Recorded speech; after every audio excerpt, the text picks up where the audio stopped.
One day last week I woke up and it was a beautiful Thursday morning. It was basically like any other workday. I got up out of bed, took my shower, got dressed and went downstairs for breakfast. When I was done, I kissed my wife and out the door I went. I work at a feed and supply store off of Route 44 and it's a pretty big place. I've worked there for about 12 years now and it's always been a really good job. I also like the fact that it's only about 25 minutes from my house and the ride was basically all highway.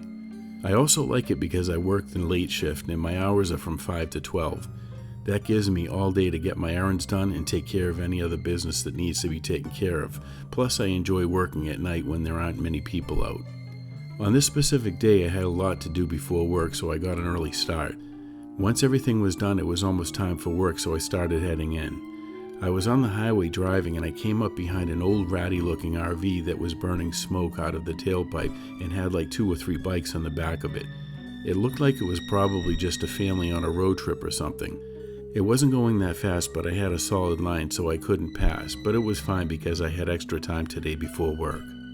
After a minute or two I noticed a girl looking out the back window and she looked to be about maybe 17 or 18 years old. Normally I wouldn't have thought twice about it, but she was trying to say something to me. At first I figured she was just playing around, but she kept it up and looked serious. She kept pointing towards the front of the RV and again trying to tell me something, so I sped up to get a little bit closer to the back of the RV. Now I could see that she looked dirty, like she hadn't showered in weeks. Her hair was all matted down and she looked tired. She kept trying to mouth something to me and kept pointing to the front of the RV. Now I was starting to get concerned. She disappeared from the window for about a minute or so, and then when she came back, she held up a piece of white paper that had some writing on it.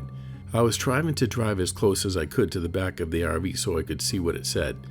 Once I was close enough, I could now see that it said, "Help me, I'm being kidnapped." At first I thought it was a joke, but from the look on her face, I just knew that it wasn't. I held my finger up as to tell her to hold on a minute and backed away from the RV a little bit. I reached down to grab my cell phone to call the police, but then realized I had plugged it in last night to charge it, so it wasn't on the counter this morning in its regular spot, so I forgot and walked out without it. Damn it. I really didn't know what to do. I didn't want to stop and try to find a phone because then I'd lose them. I was thinking I could write down the plate number and stop somewhere and call the police, but what about if it was fake or a bad plate? I just didn't want to take a chance and miss being able to help that poor girl. After thinking about it for a minute, I made the decision to just follow them in the hopes that they'd stop somewhere, or if we drove by a cop then I could stop really quick and tell him. At one point while we were on the highway, I was driving on the driver's side of the RV and pulled up next to him. I wanted to see what this guy looked like. I nonchalantly looked up at him when I was far enough up and it was confirmed that he looked like your everyday creep. I could tell right away. I worked my way back to the rear of the RV and I ended up following him for a while as I looked for an opportunity to do something. No chances ever came up, and at this point the sun was starting to go down. He ended up getting off the highway and onto a back road now, which was leading us into the woods. I didn't see this going well, heading into the woods and it's starting to get dark now. I still proceeded to follow him though because that girl needed my help. After about 10 minutes of driving deeper into the woods, the RV pulled into a long driveway. I was trying my best to stay far enough back so he wouldn't see me. I had my headlights off but had the parking lights on, which gave me just enough light to see but not enough to give myself away. As the RV was going down the driveway, I pulled over and parked off the side of the road and decided to run through the trees and brush and sneak up into the backyard. I grabbed my flashlight and started through the woods. Once I was there, I was bent down behind a pile of old firewood and could see that the guy parked the RV in the backyard next to this big long building. There wasn't a lot of light, but there was just enough to be able to make out what was going on. After he parked, I could see him walk to the back of the RV inside, and then I heard the girl screaming. I don't know what he was doing to her, but I could only imagine. I was looking around to see if I could find any kind of a weapon, maybe a piece of steel or even a big stick. There wasn't really anything around. The screaming went on for a few minutes, and then I saw the door of the RV open and the guy came out. I could see that he was huge. I know I needed to do something, but the last thing I wanted to do was confront him. He walked over to the building and opened the door and turned on a small light, and then about 30 seconds later I could see and hear him through the door sharpening some kind of a knife or a blade on a grinder. I thought to myself if I was ever going to do something, then now was the time. I ran from behind the wood pile and watched him as I quietly ran toward the RV. Once I got there, I opened the door and looked in. The smell almost made me puke. I went up the 2 steps and looked to the back and saw the girl in a chair. Her hands and feet were tied up and she looked pretty bad. I quickly ran up to her and she started crying. I told her not to make any noise and that I was going to get her out of there. I untied her hands and feet and asked her if she could walk, to which she said yes. We went over to the door and I looked out to make sure he was still in the building. I helped her down the stairs and we started across the yard, and right as we got to the wood pile and just about into the tree line, I heard a heavy, raspy voice. "Hey, come back here!" It was him, and he knew I had the girl. He started running after us with the knife in his hand, and at the same time we started running through the woods to get out to the street and to my car. She could only go so fast because she was weak, but luckily she was somewhat small, and I was strong enough to pick her up and carry her, so I did. As I was running while carrying her, I could see that he was starting to gain on us. I kept thinking to myself that there is no way I can let this guy catch us, because if he does, then it would be all over. I'm a pretty strong guy, but he was literally a giant. At this point, I could see my car and reached into my pocket as I was running to get my keys ready. I knew once I got there I would have limited time to open the door, put her in the car, get in my side, start the car, and speed away. All I knew was that it was going to be close, and I was scared as hell because I could hear the crazy maniac screaming and he was pretty pissed. As I ran, I eventually reached the car and opened the passenger door and put the girl inside, then locked the door as I closed it. As I was running around to the other side, he was about 40 feet away. I opened my door, got in, closed and locked it, and was already turning the ignition with my right hand. Right as I threw it into drive, I could see the man behind the car in the rear view mirror. He tried to slice the rear tire with the knife he had, but he missed and fell to the ground as I was driving away. I could see that he got up and was running after the car and yelling, waving the knife. I drove right to the police station and told them everything that happened, and they immediately dispatched 2 cars.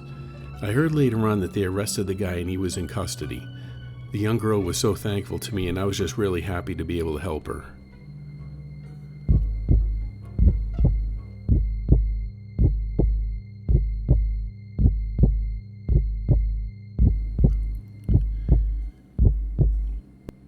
Back in 1982, I was 16 years old and had just gotten my license. I had been saving for a few years beforehand, so when it came time to buy a car, I had all the money I needed. I ended up buying a 1972 Chevy Malibu, which was a 10-year-old car, but in really good shape and was very popular at the time. I had spent a couple of months driving around town close by to gain driving experience, but wanted to start venturing out a little bit. This was in July, and at this time of year is when my family always took an annual vacation and would spend a week up in New Hampshire at the Abbotke Cottages on Lake Winnipesaukee. Instead of going in the car with them this year, I had decided to take my own car. I asked my buddy Steve if he wanted to go on a road trip and to hang out with us up in New Hampshire, to which he gladly said yes to. We were always up for adventures, and now having our license in a car, we were able to go to the next level. Driving to New Hampshire was a huge deal for a couple of 16-year-old boys. Steve had also gotten his license right after I did, but was still working on getting his own car. Well, anyways, we had planned everything out, and my parents had left early Saturday morning. Steve and I had planned to leave late afternoon. It was about a 3.5 to 4 hour trip up from where we lived in Massachusetts. After everything was packed up in the car, we headed out on the open road. It was a great time of life being young and free, and even more so now having my own car. As we were cruising on the highway, we periodically stopped for drinks and snacks and to use the bathroom. It was fun just cruising and listening to tunes and cracking jokes, but unknown to us, the trip was about to take a turn for the worst and become something straight out of a horror movie. We had just crossed over the Massachusetts border and into New Hampshire, and at this point the sun was starting to go down. Steve had said he needed to stop to use the bathroom, so we stopped at the next rest stop that came up. It was clear off the side of the highway and kind of down this dark side street. We pulled up and saw that it wasn't your average rest stop. It was actually pretty quiet and there wasn't anyone around. There were a couple of phone booths, a small bulletin board with a ripped map on it, and a small old broken down wood building that had the bathrooms in it. Steve got out, said he'd be right back, closed the door and ran in. 5 minutes had passed, then 10 minutes, and then 15 minutes. I started wondering what the hell he was doing in there. It shouldn't take that long. I waited another 2 minutes or so and then got out of the car and started walking towards the building. I got to the door and walked in and called his name. There was no answer. I looked over on the other side of the bathroom and saw him lying on the floor. I ran over and saw that there was blood on the back of his head. I had no idea what the hell was going on. I lifted his head and kept saying, "Steve, Steve," and then eventually he came to. Even though he was still half unconscious, I asked him what happened. and he said all he remembers is that he was washing his hands and then all of a sudden everything went dark. Obviously, someone hit him from behind. He checked and his wallet and money were gone. I helped him to his feet and we started walking back to the car. As I opened the door and helped him, I looked towards the car and saw that the door was open.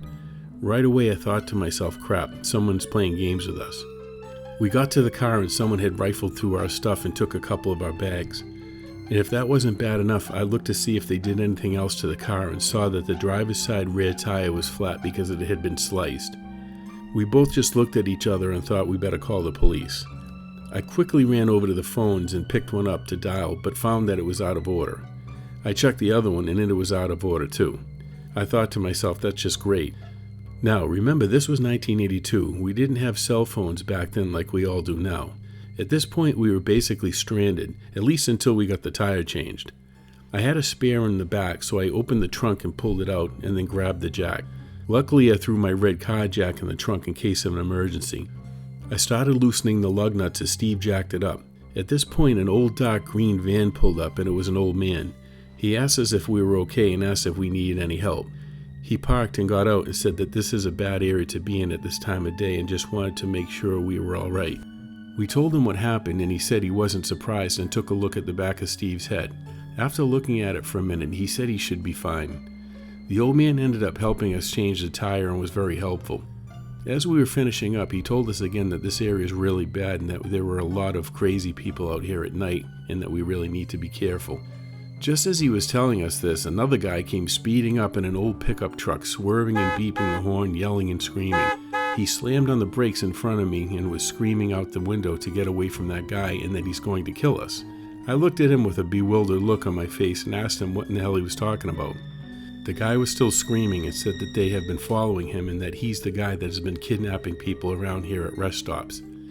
I was still kind of smirking at him with a half grin on my face, and as I turned around to look at the old man, he now had the creepiest look on his face with wide open eyes and pulled out a long knife from his jacket. Both he and Steve were on the other side of the car and he grabbed Steve from behind. Luckily, Steve was on the stronger side and was a good-sized kid and ended up knocking him down before he could do anything. The guy in the truck was yelling, get in, so we ran over to his truck and jumped in the back. Just as he started speeding off, the old man had gotten up and was running towards the truck with the knife in his hand, but we had already gotten a good jump on him.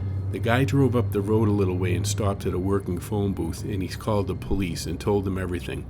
After a few minutes, we drove back to the rest stop and could see the blue and red police lights. We told them about the whole ordeal, and obviously by this time the old man was gone, but we gave them a good description of him and his van. I don't know what we ever would have done if that man in the truck hadn't have stopped and warned us. I'm pretty sure that old man was lining us up to be his next victims.